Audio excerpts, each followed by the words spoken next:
Chers téléspectateurs, bonsoir. Merci de nous rejoindre sur Al24 News pour les pros de l'écho.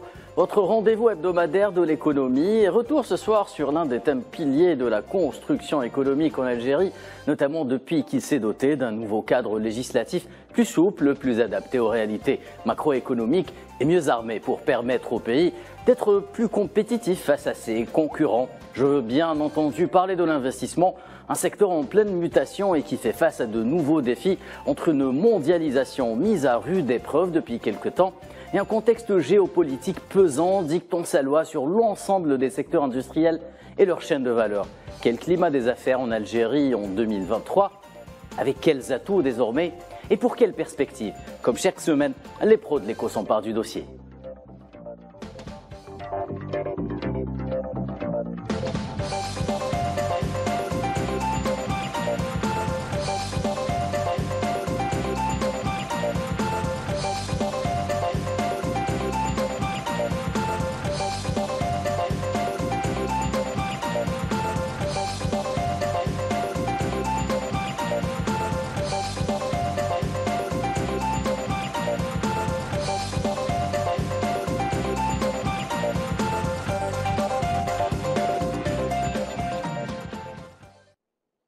Et pour débattre donc de ce thème au centre de toutes les préoccupations économiques en Algérie, j'ai le grand plaisir d'accueillir sur le plateau des pros de l'écho le directeur général de l'Agence algérienne de promotion des investissements, Omar Cash. Bonsoir. Bonsoir. Merci d'avoir accepté notre invitation sur Al24 News. Merci pour Soyez le bienvenu. Merci.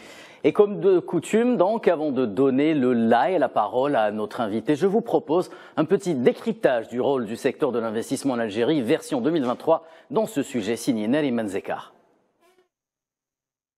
À la faveur de la promulgation d'une nouvelle loi sur l'investissement aux allures de nouveau souffle pour les opérateurs économiques, l'investissement est en passe de redevenir l'un des piliers de l'économie en Algérie. Longtemps otage de pratiques bureaucratiques, source d'entraves pour les investisseurs locaux et de barrières à l'entrée pour les étrangers, l'approche algérienne relative de l'investissement fait peau neuve.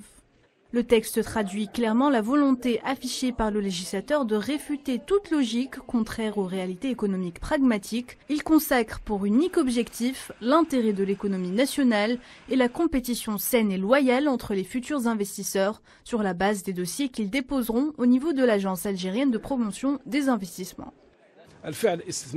L'acte d'investir ne se fait pas uniquement sur le papier ou à travers des mécanismes d'accompagnement des investisseurs, mais il faut être à leur côté sur le terrain et lever tous les obstacles et les barrières auxquels ils peuvent faire face dans la réalisation de leurs projets.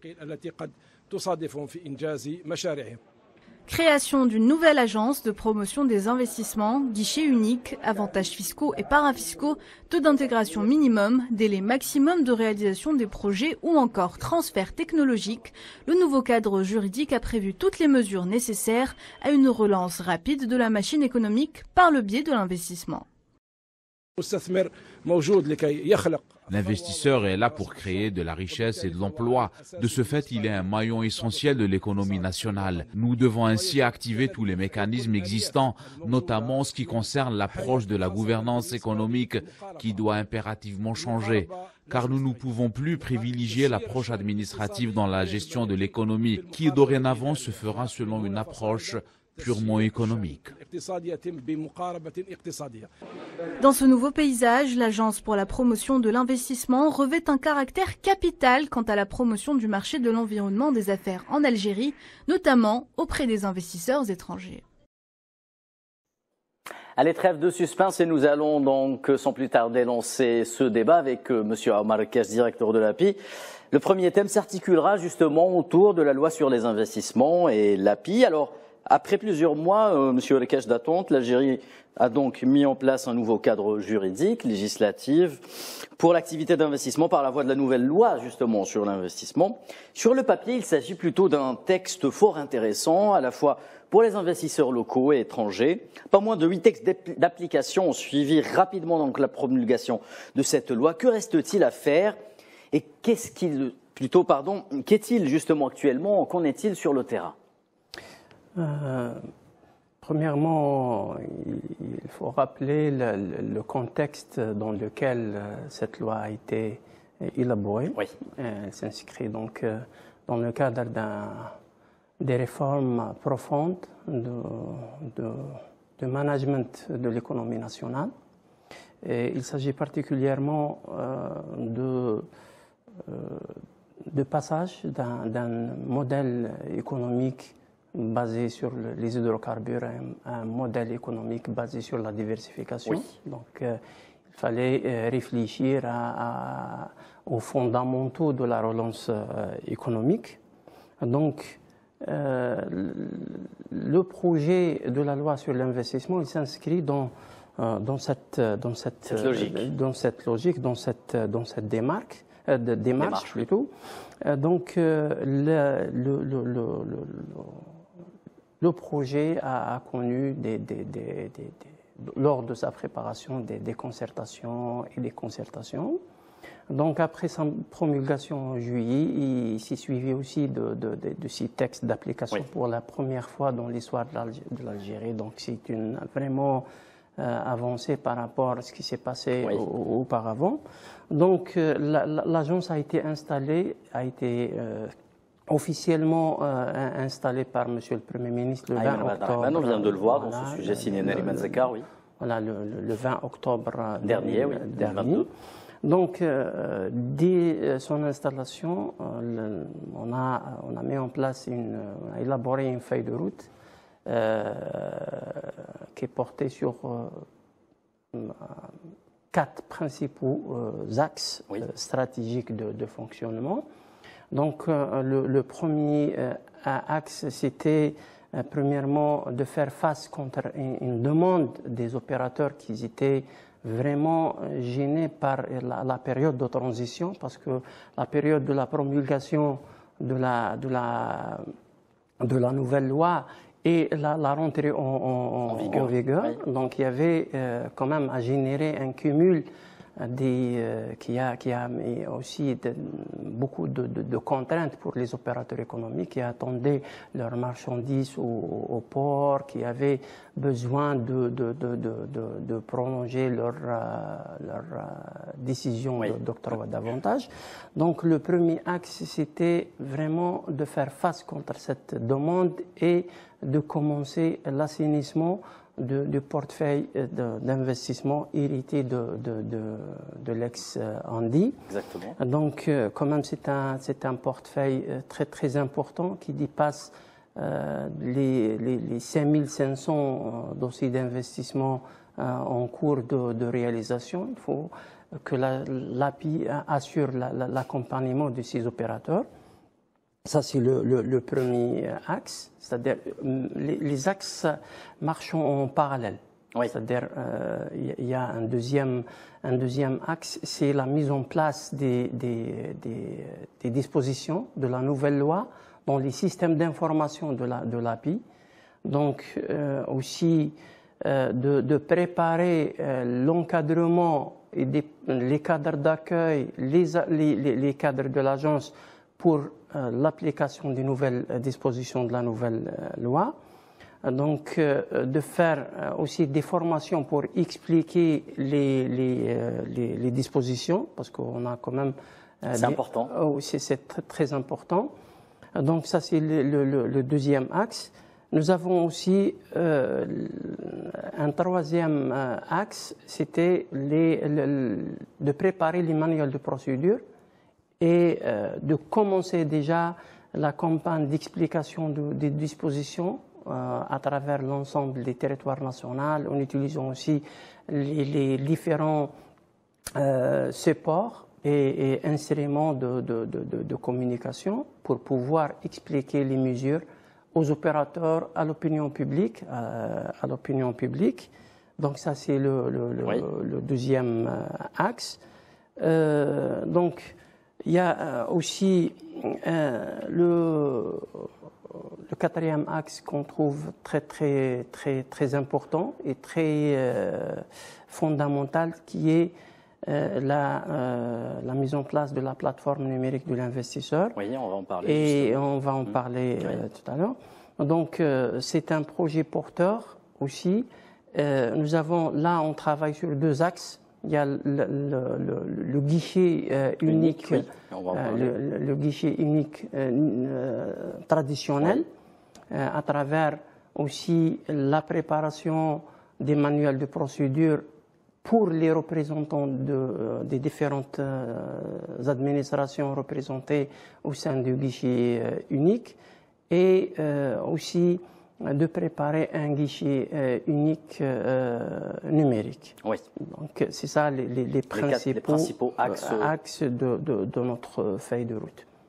Très bien. Justement, ce guichet unique, Monsieur El Kachi, est l'une des nouveautés liées à l'investissement en Algérie. Il permettra aux porteurs de projets, qu'ils soient nationaux, étrangers, un traitement à la fois centralisé, rapide et transparent de leur dossier. J'imagine que les investisseurs ont dû apprécier cette évolution technique qui faisait partie de leur principale doléance, je le rappelle.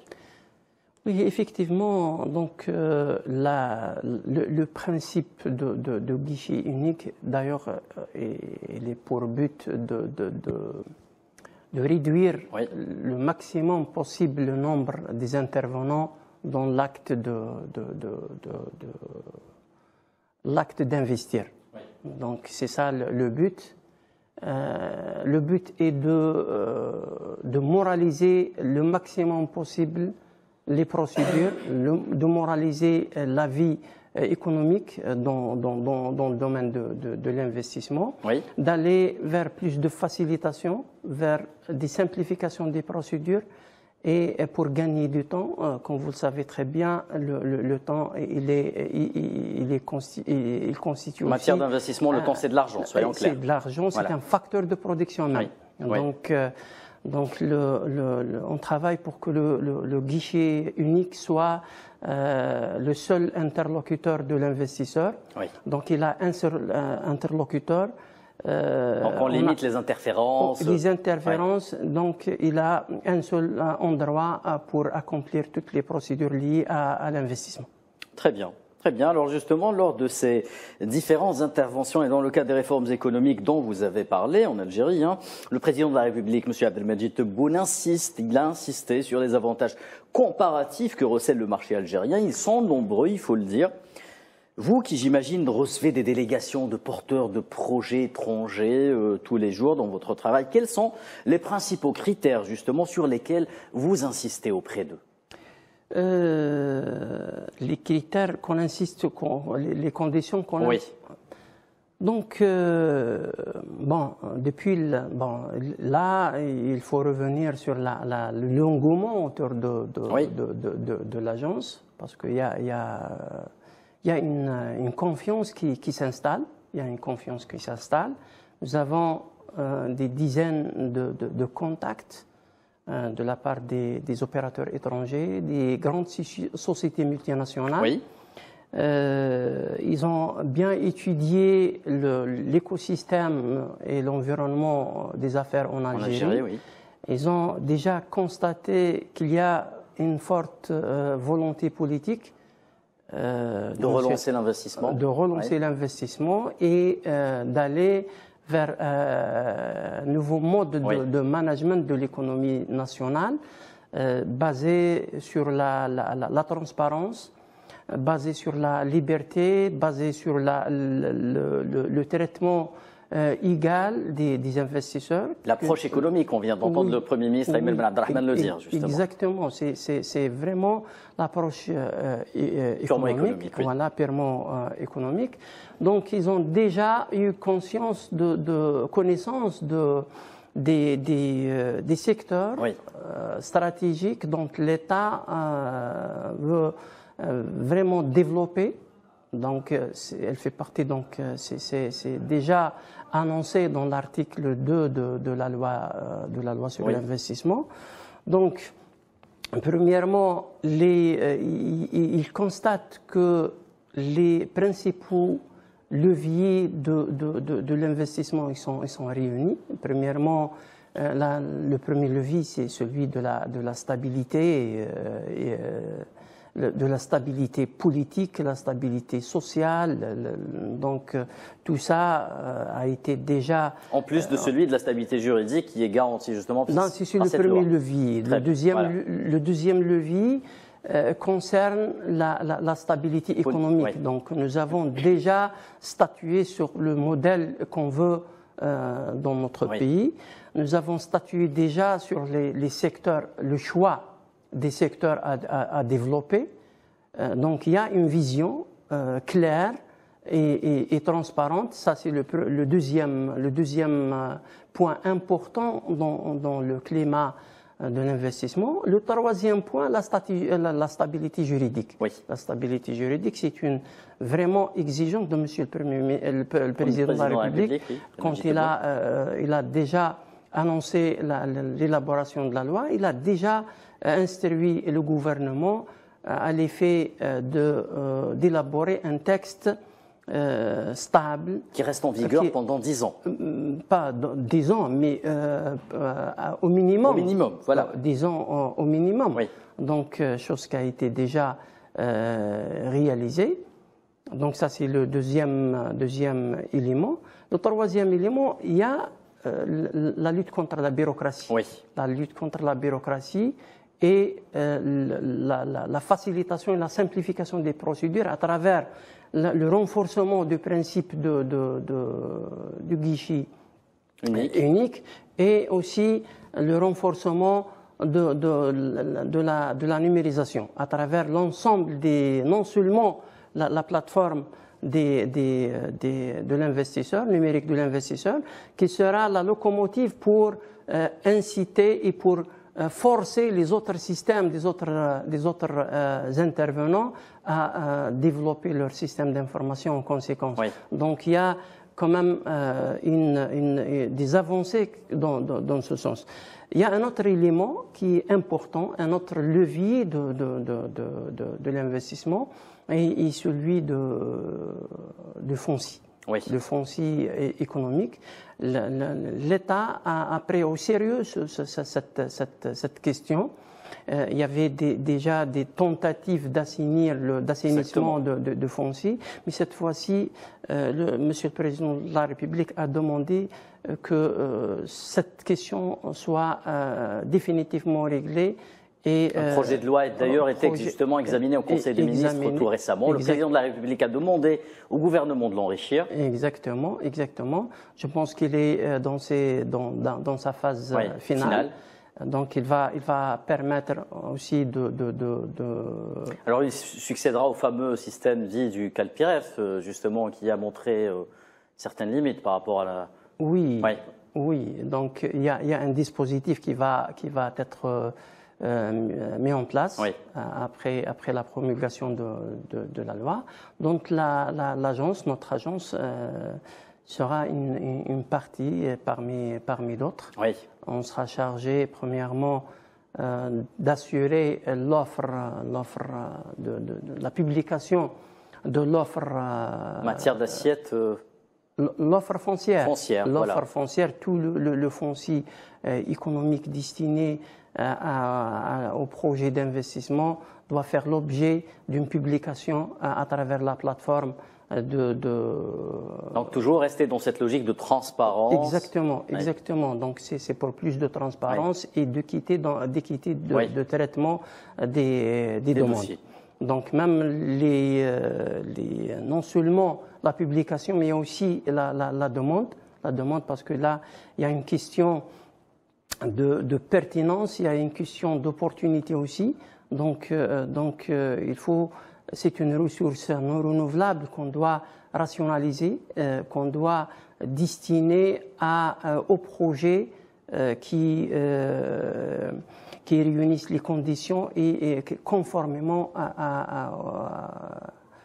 au secteur à développer dans la loi sur l'investissement. Sur l'investissement. Très bien, Monsieur Lekes. Justement, alors avant d'aborder le thème relatif aux chiffres et peut-être aux annonces que vous allez faire sur le plateau des pros de l'éco, j'aimerais vous poser une dernière question. Quels sont les aspects qui intéressent justement ces investisseurs avant de venir discuter avec l'API? Avant, donc, en plus des